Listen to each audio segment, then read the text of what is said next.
Trump और Putin के बीच इस मुलाकात का असर भारत पर भी होगा। ट्रंप भारत पर टैरिफ लगाने की वजह रूस को बता चुके हैं। ऐसे में अगर ट्रंप और पुतिन में बात बनी तो इसका सीधा फायदा भारत को मिल सकता है। ट्रंप और पुतिन की अलास्का में होने वाली मुलाकात भारत के लिए अहम क्यों है? ट्रंप और पुतिन के बीच में अगर बात नहीं बनी तो क्या भारत की मुश्किल बढ़ेगी? साल 2015 में व्लादिमीर पुतिन आखिरी बार अमेरिका आए थे। तब डोनाल्ड ट्रंप अमेरिका के राष्ट्रपति नहीं थे और भारत अमेरिका के रिश्ते बहुत मधुर थे। 10 साल बाद जब पुतिन अमेरिका आ रहे हैं तब उनकी इस यात्रा पर भारत की नजर है, क्योंकि अगर ट्रंप और उनके बीच बात नहीं बनी तो अमेरिका भारत पर टैरिफ और बढ़ा देगा। अमेरिका रवाना होने से पहले रूस के राष्ट्रपति पुतिन ने संकेत दिया है कि रूस और अमेरिका के बीच परमाणु हथियार नियंत्रण पर समझौता हो सकता है। पुतिन ने यूक्रेन संकट को खत्म करने के लिए ट्रंप प्रशासन के ईमानदार प्रयासों की भी प्रशंसा की है।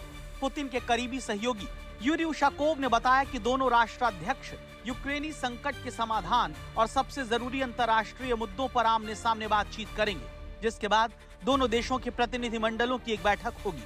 उशाकोव ने बताया कि पुतिन और ट्रंप बातचीत के बाद एक संयुक्त प्रेस कॉन्फ्रेंस करेंगे। हालांकि इस बैठक के बाद पुतिन और ट्रंप के बीच किसी दस्तावेज पर हस्ताक्षर होने की उम्मीद नहीं है।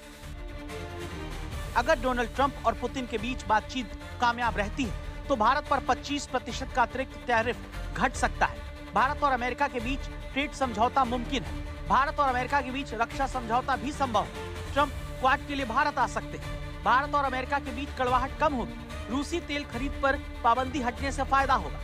लेकिन अगर ट्रंप और पुतिन के बीच बात नहीं बनी तो भारत के लिए चुनौतियां बढ़ सकती हैं। ट्रंप भारत पर तब अतिरिक्त टैरिफ लगा सकते हैं। यूरोपीय देशों के जरिए भी भारत पर टैरिफ का दबाव बढ़ा सकते हैं। भारत अमेरिका ट्रेड डील पटरी से उतर सकती है। क्वाड की बैठक पर संकट के बादल घिर जाएंगे। भारत अमेरिका के बीच कड़वाहट बढ़ेगी और रूस के तेल पर प्रतिबंध से दुनिया में तेल के दाम में उबाल आएगा, जिससे दुनिया के बड़े तेल आयातक भारत को नुकसान होगा। हमारे यहाँ महंगाई बढ़ने का खतरा होगा। चिंता की बात यह कि ट्रंप लगातार भारत को निशाना बना रहे हैं। उनका दावा है कि भारत पर 50% टैरिफ लगाने की वजह से ही पुतिन बातचीत के लिए राजी हुए हैं।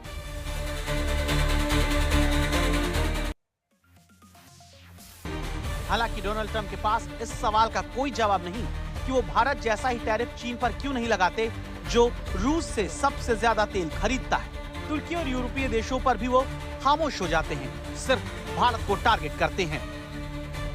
इस तरह अलास्का में शिखर सम्मेलन की सफलता अमेरिकी प्रतिबंधों के दबाव को कम कर सकती है, जिससे भारत को रूस से तेल खरीदना आसान होगा। इसलिए अलास्का में होने वाली पुतिन और ट्रंप की बैठक से सिर्फ यूक्रेन ही नहीं, भारत पर भी बहुत असर होंगे।